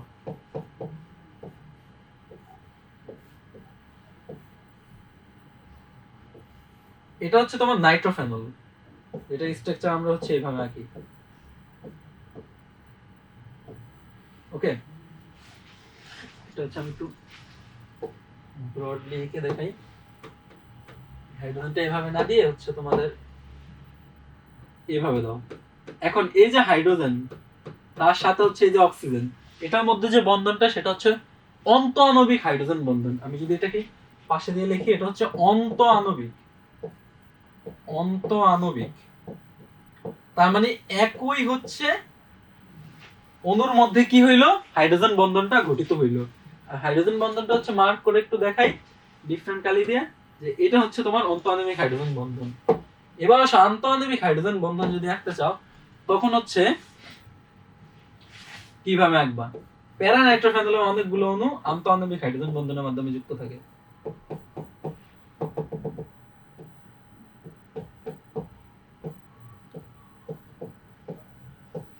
দেখো এগুলো হচ্ছে প্যারা নাইট্রোফেনল। এই প্যারা নাইট্রোফেনলের অণুগুলো হচ্ছে এই যে হাইড্রোজেন বন্ধনের মাধ্যমে পাশাপাশি দেখো হাইড্রোজেন বন্ধনের মাধ্যমে সে যুক্ত থাকতেছে। তো এগুলা যেহেতু হচ্ছে একই অণুর মধ্যে ঘটতেছে না, ভিন্ন ভিন্ন অণুর মধ্যে হচ্ছে হাইড্রোজেন বন্ধন ঘটতেছে, তো এটা হচ্ছে আন্ত আণবিক হাইড্রোজেন বন্ধনের উদাহরণ। এটা হচ্ছে অন্ত আণবিক হাইড্রোজেন বন্ধন, ওটা হচ্ছে আন্ত আণবিক হাইড্রোজেন বন্ধন। আন্ত মানে দুইটা ভিন্ন অণু, অন্ত মানে হচ্ছে একই অণু। সো অন্ত আণবিক আর আন্ত আণবিক হাইড্রোজেন বন্ধনের উদাহরণ আমরা দেখলাম। ওকে, আমরা হচ্ছে পরবর্তী এমসি আমাদের হচ্ছে রিটেন কোশ্চেন যেটা আছে ওটাতে চলে যাই। দেখি পরবর্তী কি আছে। বেনজিন থেকে কিভাবে অ্যানিলিন তৈরি করবে বিক্রিয়া সহ লেখো। তুমি বেনজিন আছে তোমার কাছে, তুমি অ্যানিলিন বানাবা, কিভাবে করবা এটা হচ্ছে আমরা দেখব। ফার্স্ট অফ অল আমাদের স্টার্টিং ম্যাটেরিয়াল হচ্ছে বেনজিন। এটা হচ্ছে আমাদের বেনজিন ছিল। বেনজিনকে তুমি নাইট্রেশন করবা কিভাবে, গাঢ় নাইট্রিক অ্যাসিড দিবা আর হচ্ছে গাঢ় সালফিউরিক অ্যাসিড দিবা একটা নির্দিষ্ট টেম্পারেচারে। ধরো এখানে আমি টেম্পারেচারটা স্পেসিফিক না করে ডেল মানে হিট দিয়ে দেখাই দিলাম। তো এটা যখন করলা তখন হচ্ছে তোমার নাইট্রোবেনজিন উৎপন্ন হবে।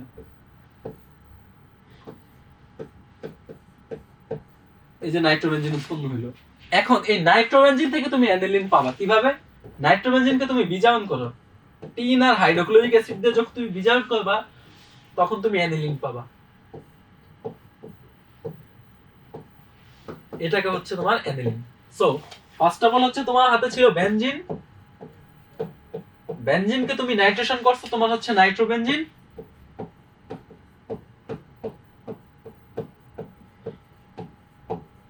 এখন নাইট্রোবেনজিনকে যখন তুমি বিজারণ করলা তখন তুমি পাইলা অ্যানিলিন। আশা করি বুঝতে পারছো যে বেনজিন থেকে কিভাবে আমি হচ্ছে অ্যানিলিন পাইলাম। বিক্রিয়া সহ আমি লিখে দেখালাম, বেনজিন নাইট্রেশন করলাম, নাইট্রিক অ্যাসিড গাঢ় নাইট্রিক অ্যাসিড গাঢ় সালফিউরিক অ্যাসিড, তাহলে হচ্ছে নাইট্রোবেনজিন পাইলাম। নাইট্রোবেনজিনকে যখন আমি টিন এবং হাইড্রোক্লোরিক অ্যাসিড দ্বারা বিজারণ করলাম তখন আমি অ্যানিলিন পাইলাম।